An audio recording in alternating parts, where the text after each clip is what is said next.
So a little bit about our program before we get started. Of all of the community colleges in our great state, and there are 114 of them, our local El Camino College boasts the largest geology program in terms of number of geology majors. We have about 20 geology majors right now, which is fantastic.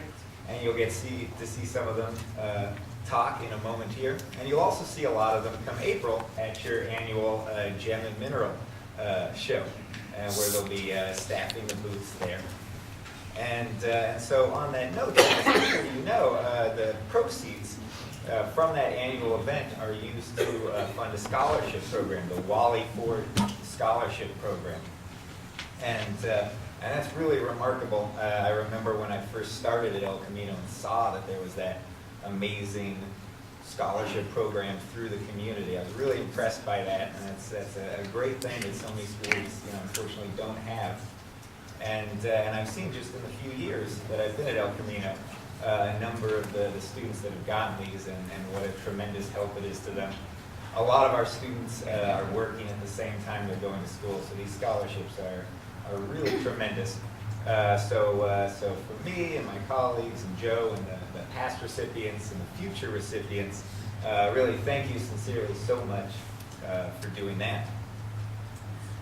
So I have a statistic from Joe that we've had about 50 geology majors receive Wally Ford scholarships over about 25 years. And so that's tremendous. And if Joe were here, he could tell you firsthand about all 25 years of that. That's that I started teaching at El Camino a few years ago after finishing up a master's at UCLA. And then about 2 years ago, I went back to UCLA to see about getting a PhD. And so I went there, and about the same time, we had 3 El Camino students transfer to the geology program at UCLA. One that had actually been a student of mine at El Camino, one that had been a volunteer TA for one of the classes that I was teaching, and one that I got to know pretty well on a lot of our field trips and science club field trips and the like. 2 of them, Wally Ford Scholarship recipients. And they transferred to UCLA, and so I had this unique perspective of getting to follow the careers of these young geologists from El Camino to university and their graduation. In the case of 2 of them, I even got to be their teaching assistant for 4 consecutive quarters. And so that was wonderful to see, and I'm very happy to report that not only did they manage at UCLA, which has quite the rigorous geology program, they really kicked ass. And so I think that's a wonderful testament to the quality of the students that we have in our program at El Camino, and also to what a good geology program we offer. And of course, my example is from UCLA, but there are similar examples from all kinds of UCs and Cal States their students transfer to, and all kinds of great careers they go into. And I think one of the real strengths of the geology program at El Camino is that it gives students really a lot of opportunities to see geology firsthand and do hands-on in the field studying. And that's really largely lacking oftentimes at the community college level. So we'll show you a few examples of that now in these student talks. And one great thing about these student talks is that all of these field locations are places that you can get to just doing a reasonable drive from here, because after all, that's how we get the students there. So I hope that some of these talks might inspire you to visit or revisit some of these great geologic sites.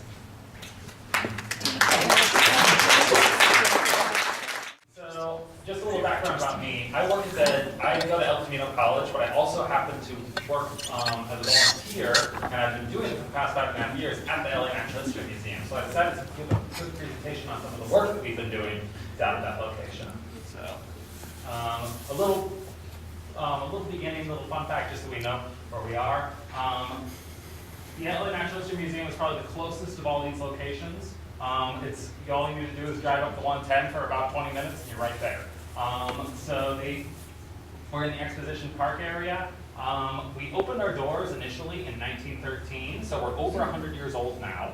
We're actually also the largest natural history museum in the western US. Our collections include well over 35 million specimens, and we're currently undergoing a lot of renovations in order to update our exhibit halls to make it more fun and open to the public. We've completely revamped our dinosaur hall in the past few years. We've completely revamped and added in a number of new exhibits. And we're actually about to add in a bunch of really cool exhibits relating to both mineralogy and paleontology from Antarctica. So that's something really cool that's going to be, you can expect to see in the next few months. So next part, but the main thing I'm going to be talking about today is some of our paleontological stuff. So I work primarily with the dinosaurs and a lot of the paleontology themed things. And we have a lot of really, really cool stuff at our halls that you can see just lying out in the open. We have one of the youngest Tyrannosaurus rex specimens in the entire world. This guy's name's Jordan, and here's an artistic reconstruction by my friend RJ. Jordan is only about 2-3 years old when he died, so he's only about as tall as I am, and he hatched out of an egg maybe about yay big. But he has 2 older brothers that you can see down in the corner over here. Right there does not have a name, the one on the far right. And then on the far left you have Thomas, who is our big, very complete specimen of Tyrannosaurus rex, about 70% complete. We also have a lot of marine reptiles, most notably a lot of mosasaurs on display that aren't on display anywhere in the world. We also have the world's most complete mosasaur and the world's only pregnant plesiosaur, which plesiosaurs are sort of like the long-necked Loch Ness monster type animals that you see in film and movies. And finally, the last thing I'm going to talk about on this slide is this guy right here. You might not look like very much, but this is a new species of dinosaur that was named in the past few years called Augustine-alophus. And since that's a tongue twister, most people like to call it Augie. Augie is a duck-billed dinosaur, and for a while we didn't really pay her much mind, but then there was a bill put out by the California governor in order to turn Augie into our state dinosaur. So as a result, this ended up happening. So Augie is officially representing our state, and we're actually now one of only 8 states that has a state dinosaur. And as a result, this is actually on a stamp you can get and a bunch of cards. So yeah, if you hear about that, we're one of 8 states that has a state dinosaur now. Next slide. But the main thing I wanted to talk about is some of our cool stuff that we're working on. We have at our Dinosaur Institute a lot of really nice stuff that's focusing on Mesozoic vertebrates. So not just dinosaurs, but a lot of other extinct animals. The lead of the paleontology department is Dr. Luis Chiappe, and he's one of the world's leading experts on extinct birds. And he's been working on a lot of stuff that I can sadly not talk very much about, but it's very interesting, and expect to hear about it soon. The other stuff I can talk about, though, is our giant marine reptile we've been working on. That guy down in the bottom left corner is our giant Thalata archon, which Thalata archon is a huge ichthyosaur. You're actually just seeing the head in that picture. And it has teeth about yay long in each one. So pretty nasty marine monster. On the opposite end of the spectrum, this is actually blown up. This is a tiny little proto-dinosaur we've been working on extensively called Dromomeron. And it's been the focus of a lot of studies by our resident paleontologist, Dr. Nate Smith. He's been working on that specimen a lot. It's actually been blown up quite a bit here. It's not a dinosaur, it's before the dinosaurs, so it's its own sort of early branching group. But the main thing that I wanted to talk about outside of that is this girl right here. So Natalie is our big pretty green lady. Natalie is a new species of long-necked dinosaur we've been working on since about 2007.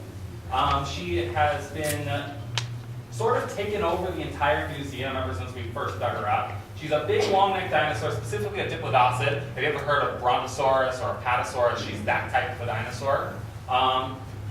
And the entire quarry that we've been digging her up in, that we first opened up in 2007, has produced so many really cool dinosaurs. They're all from the Jurassic period, about 145 million years ago, in a unit of rock called Morrison Formation.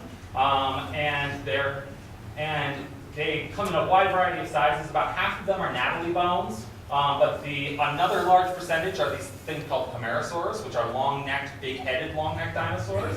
We also have some predatory dinosaurs, some little small ornithischian dinosaurs, and we have a few ankylosaurs, which are very rare at this time period. So we're very excited to have those animals.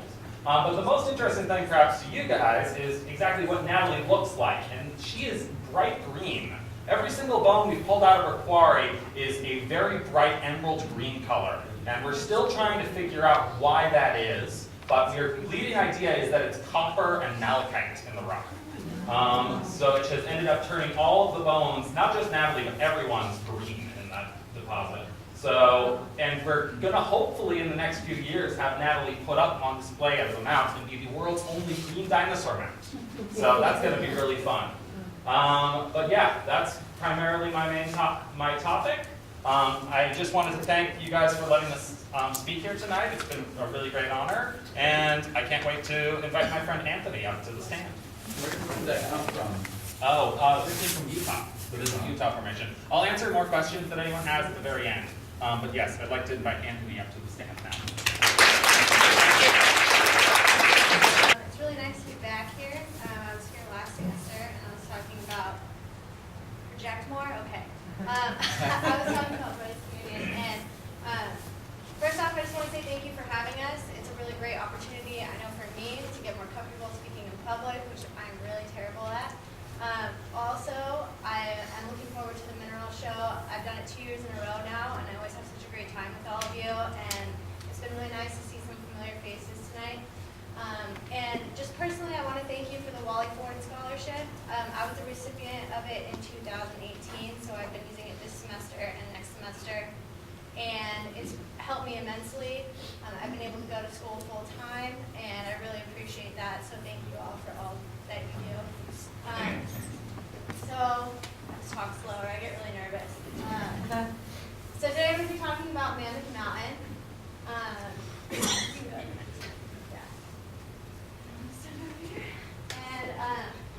So Mammoth Mountain is in the southwest corner of the Long Valley caldera. This is it right here. It's a ringfall, and it's right above Mammoth Lakes. You can go to the next one. So, how many of you like ski and snowboard? Or have? Okay, well I do too, and I didn't know. I've been snowboarding my entire life, and up until our geology class this last semester, where we actually went up to Bishop, I had no idea that I was snowboarding down a volcano, and I thought that was super cool. And so basically, I'm going to be talking about how that was created. So the Mammoth Mountain is a giant lava dome complex, and it's located in the California Sierra Nevada mountains, which I go up to all the time, and it's super easy to get to, super close, and like one of the most beautiful drives up the 395 that I've ever seen in my entire life. So basically, it's a broad volcanic cone. Hold on. Okay. It's a broad volcanic cone positioned along the southwest wing of the Long Valley caldera, like I said.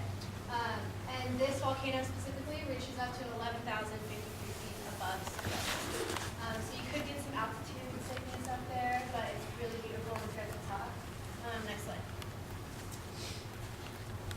So this volcano actually erupted over 100,000 years ago, and it's actually extinct now. So it's gone through a bunch of phases of mountain growth and expansion. So this is just a map, another map, of where it is and how big the Long Valley caldera is. And we got to see that firsthand, which was super cool. So the volcano had multiple eruptions, followed by tens of thousands of years of destructive glaciation and erosion, which formed all of these one-of-a-kind landscapes, slopes, and geological features. Which I took a picture from the side, but you'll see that at the end. So the mountain in general is composed of Pleistocene rhyolite and dacite. I put pictures up there for you to look at. There were actually 25 separate eruptive events that occurred, and it lasted up until about 55,000 years ago. So the eruptions created at least 12 overlapping volcanic domes. And it lies along the rim, like I said, of the caldera, but that caldera actually erupted and collapsed 760,000 years ago. So Mammoth is extinct. I get asked that all the time when I'm like, oh, did you know that you're snowboarding down a volcano? And they're like, is it going to erupt? It's not. So in order for a volcano to be active, it had to have erupted within the last 10,000 years. So it's actually it's pretty cool. Wait, okay. So you can see here, these little ski lifts right here, those are your little domes that were created. And I thought that was pretty cool because I've been down them like 1,000 times covered in snow and had no idea. So now when you go skiing or your grandkids go skiing or your kids or whatever, you can tell them that they're snowboarding down a volcano. Thank you.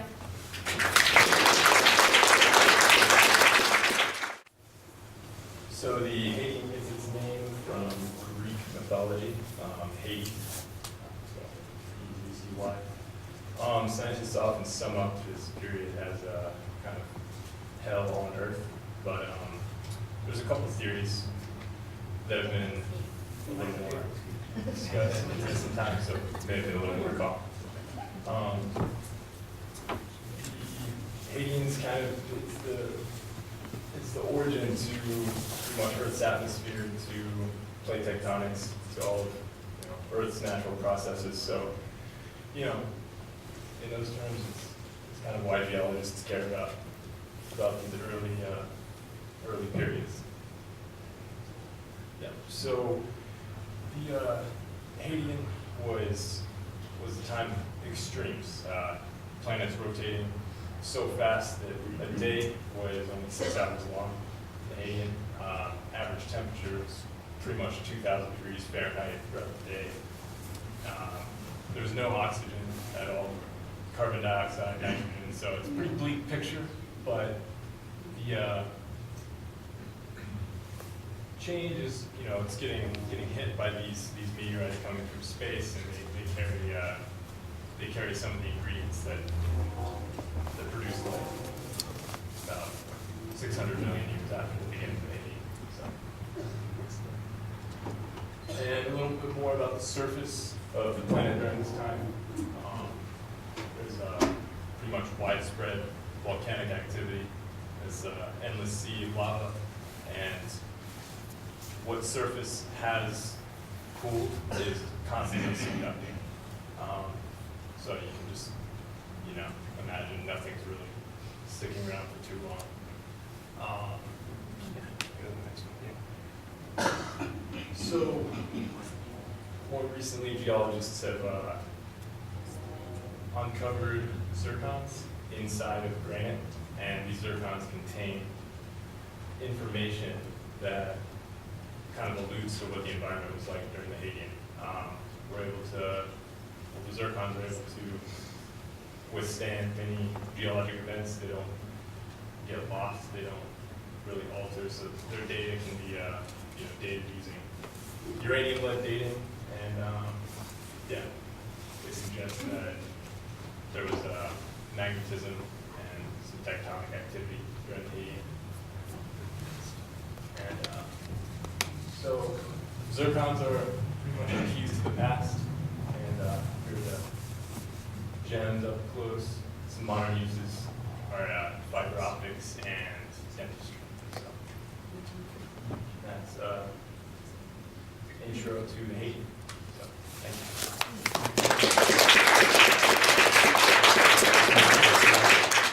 Alright, so for our last trip for my geology 32 course, we visited the Devil's Postpile National Mine. And so this right here, what you see, these columns are called columnar basalt. And so it's a basalt, normal rock formation, but forms in kind of a different way than it usually does. Okay, so what we have here is a lava flow, and basalt is a lava flow rock. So this is the direction of the flow, and here you'll get some different types of basalt, like it's like a really broken type of rock, so it's a different composition. But what we're going to focus on is this part right here. So during the cooling of it, it starts getting vertical fractures up here, and at the top, you'll see the hexagonal shape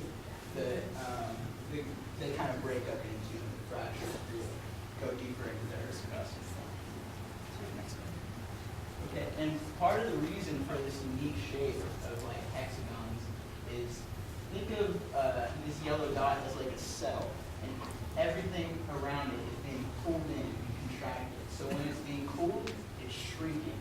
And when it's shrinking, it's pulling in these walls, but it would normally form in a circle, but since it would leave space in between it, it forms in a hexagon because it's the most, it's nature's most efficient and stable form of energy. And this gives you a better idea of seeing like it's not pulling each side of the hexagon. It's pulling a circle in the center, and then the sides are naturally cracking along these edges. So you can see this is the cooling surface of the lava flow. So this is the lava flow right here, and you'll see it's cooling at the surface, the cracks are starting to form, and then they start proceeding down. And that's how you get these long columns. And as I said, the hexagon is nature's most efficient use of energy and space, so you will see it in like more biology sort of things like zebra patterns and leaves, and also in the crystal lattice formed in snowflake. And it's just because, like I said, the circles, there'd be spaces in between them, so this is a way of filling up all that empty space.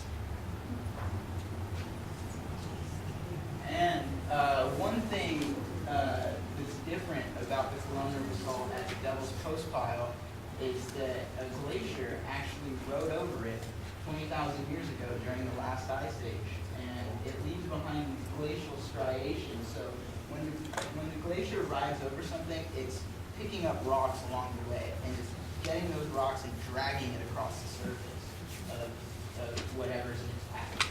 And so it'll leave these striations that you can see all along the rocks. And it smooths out the surface, and if you feel it, it feels polished or a varnish. And this is actually showing the movement of glacial erosion, which my friend Troy will elaborate on later.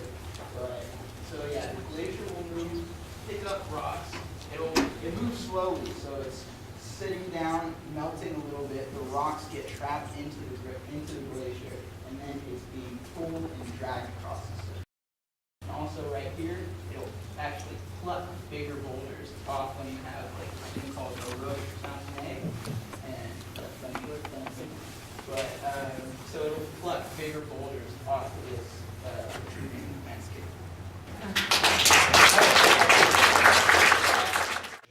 On a lake shore, you may wonder yourself, what exactly are they standing in front of?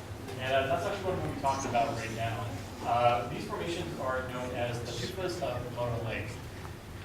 So just to kind of start off, what is a tufa? A tufa is a formation that forms from calcium carbonate, similar to limestone, in an aquatic environment. These particular tufas are located at Mono Lake. They are located on Highway 395, just north of Mammoth.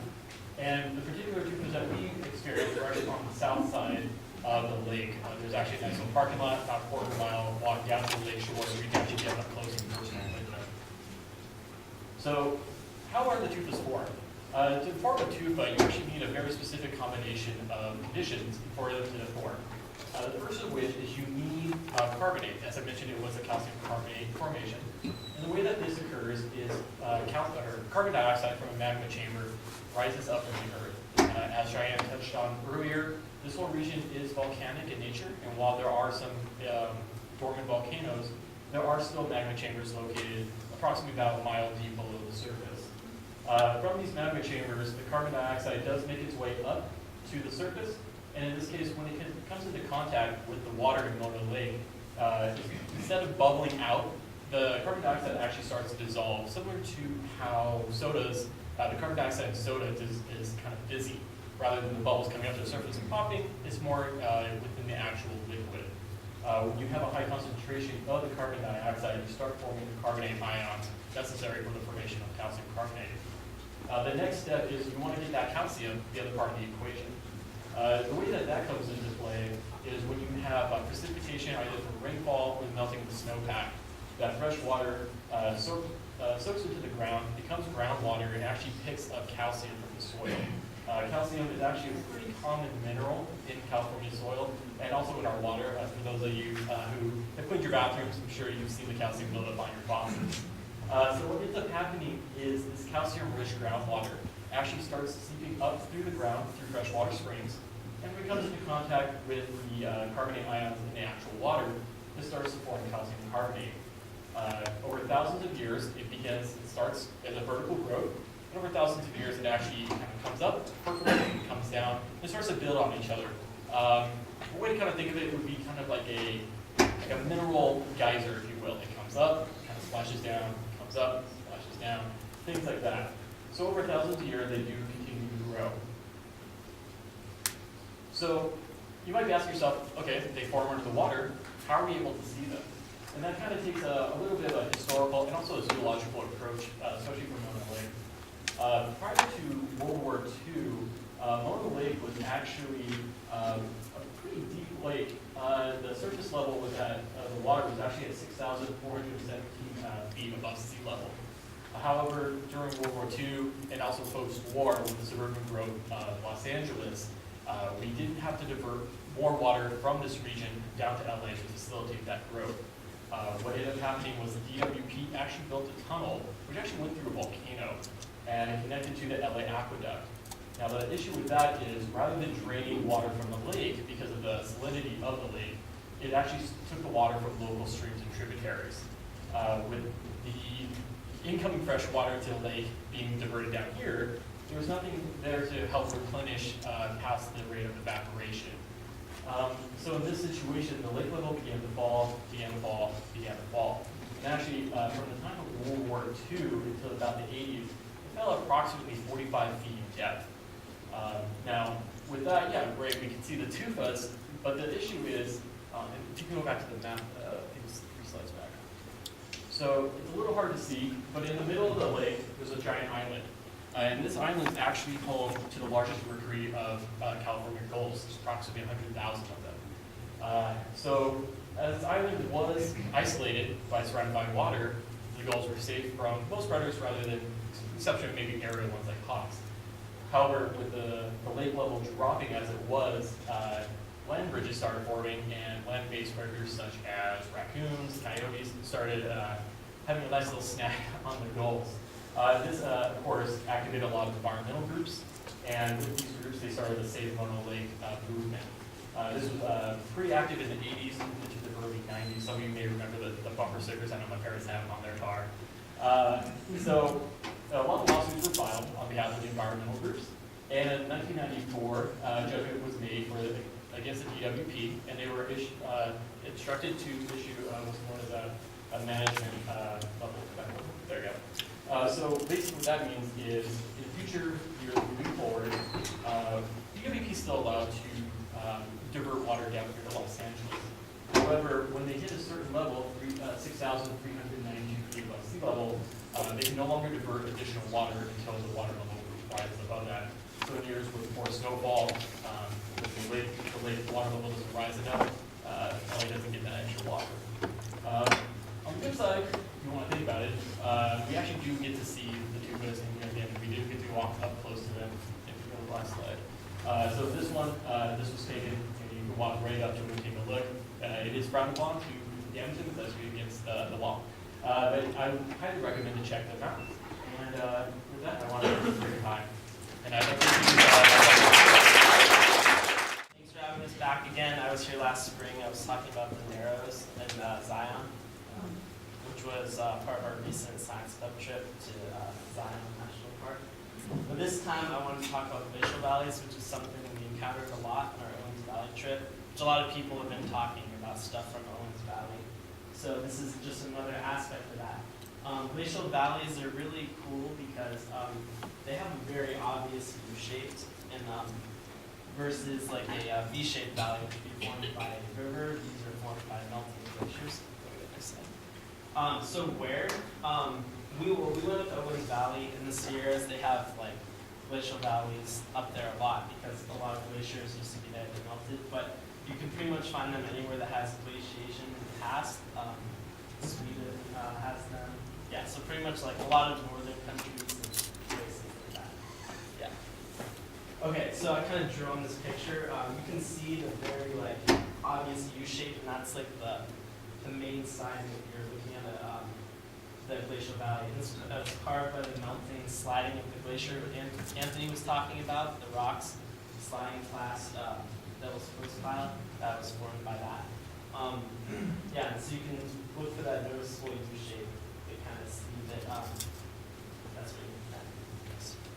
So I kind of wanted to talk about the various features of glacial valleys and how you can kind of identify them. First of all, on the topographic map, they look like these kind of long fingers. Yeah, they look like long fingers, and they're pretty identifiable. Yeah. You can identify them very easily on a map. And yeah, so I'm just going to go over some of the features of them real quick. All right, so you have an arête and horns. Those are two very obvious features you can find on the map. The arêtes are these knife-like features. They form points, and there appears a series of dark lines on the topographic map along the sides. And then a horn also is at the top. And a famous one you might know is the Matterhorn, the one in Switzerland, not that distillery. But yeah, it was named after that. So it's the pointed tip, and that's called spike glacial erosion, just knocking out everything except that tip, pretty much. Okay. And then you have the hanging valley. So as you're going down the main channel of the glacial erosion, on the sides, you'll see little kind of like mini U's that kind of feed into it. And those are just mini hanging valleys. They're called hanging valleys because they're hanging. They form at 90-degree angles to the main glacial valley, and they feed into it. And it's formed by this just smaller portions of ice. Yeah. And a cirque. I didn't take this picture. I wish I did. It looks really awesome. But it's basically an amphitheater-shaped bowl, and you can kind of identify that on a map by it's kind of like a thumbprint, so like the shape of your thumb kind of. And one you might know of is if you ever go up to Whitney Portal area, where right before where the ice chute goes up, that campground is a cirque. And I was just up there this summer with some people hiking around up there, so it was cool to see that. Yeah. Yeah, Pluvial Lake, which are my personal favorites. They're carved from melting glaciers, and when the glacier kind of goes down, at some points it hits points and goes up a little bit, and then leaves some ice behind, and those form the lakes. And there's many in a row as you hike up or down. There's just like a bunch of lakes in a row. They're all really cold. They're really pretty. They're fun to swim in. Yeah. And you can see in this picture too. You got this U shape. I'm pretty sure downhill would be that way in this picture. Yeah. The trail's going up that way, so you can see that U shape too. So that valley just came right down to here. Next. So I kind of drew a cross section. It's a little small, can't really read it, but it'll do. So you have this big mountain with ice stacked up on it, and as it's getting warmer, this ice is melting and dragging these rocks down here, as Anthony was saying. And once it gets to these little points, it kind of goes up and over them, and that's where the water gets left and makes these lakes. And then those rocks, another feature is called a terminal moraine. All these rocks pile up down here, and it looks like there's a big bunch of rubble at the bottom. That's called the moraine. And yeah, you got the horn up here. And then if the mountain's coming out this way, the arête would be along the horn that way. And that's all. So thank you very much. Well, good afternoon. I'm sure you guys don't want to listen to me talk the entire time. So conceptually, what they're talking about right now is formation of Catalina schist, and basically that is Torrance system formation. What they're going to talk about here is we have a triforce boundary. Conceptually, what it is, we have 3 plate boundaries that are coming together to actually create the San Andreas Fault and basically most of our local geology. What they're talking about right there is actually Catalina schist. We have 3 versions of Catalina schist. We have green schist, we have Amphibolite? but that, yeah, and then that's your green schist, and blue schist is right here. And basically what they're saying here is they're discussing the temperature of formation. It's about 200 degrees C. With comparison to that would be an average toaster. So most things that you would use to think, if you think geology processes are going to be exorbitantly hot, it's not necessarily true. We can actually have a thing called integrated temperature gradients. Conceptually what that is meaning the rocks formed under a hotter temperature and found closer to the surface, and cooler rocks are found deeper. So conceptually what that means is the rocks that you would think that would be formed at a hotter temperature were actually found above rocks that were actually formed at a cooler temperature, which is actually quite interesting. We just move on to the next slide. Basically what we have here is a map of Catalina. Your green and yellow areas are metamorphic, and your blue and pink areas are igneous, which is actually quite surprising because usually you don't find a lot of those things right next to each other. But the thing is a lot of that was actually, so we found igneous on top of metamorphic, which is almost backwards because you would find metamorphic first before it was transitioned into igneous. Move on. What we have here is the geologic process, and by that, pretty much Catalina schist took about 80 million years to form underneath Earth's ocean. At this point, it was going back to what the video showed. It was the North American, the Floridan, and the Pacific plate that were formed. Many of these geologic features were found in the Channel Islands and the United States western coasts. As the plate began to move and began to migrate eastward, it crushed the Floridian plate against the North American plate. Because the Floridian plate was a heavy oceanic plate, it sank underneath the lighter continental North American plate, creating our local subduction zones. Basically, what is blue schist? Blue schist is one of the rare types of rock in the world due to unique conditions during forming. Below the Earth's crust is about 15 to 30 kilometers, as the temperature is normally sweltering about 500 between 7 and 50 degrees C. However, when the rocks sink rapidly below a neighboring tectonic plate in a subduction zone, the temperatures can change dramatically. Blue schist forms when metamorphic rock is quickly shoved underneath the tectonic plate and heated up to between 200 and 400 degrees C. The temperature of your average cooking toaster. Then brought up to the top of the crust before the entire rock has time to cool completely. This low pressure conversion can stimulate in combination of basically rocks that we would see in the Catalina Formation, which would be your green schist, your blue schist, and your, sorry. Yeah. But basically this right here in the Francis System series is actually an exemplary example of what our West Coast geology is. So yeah, thank you guys.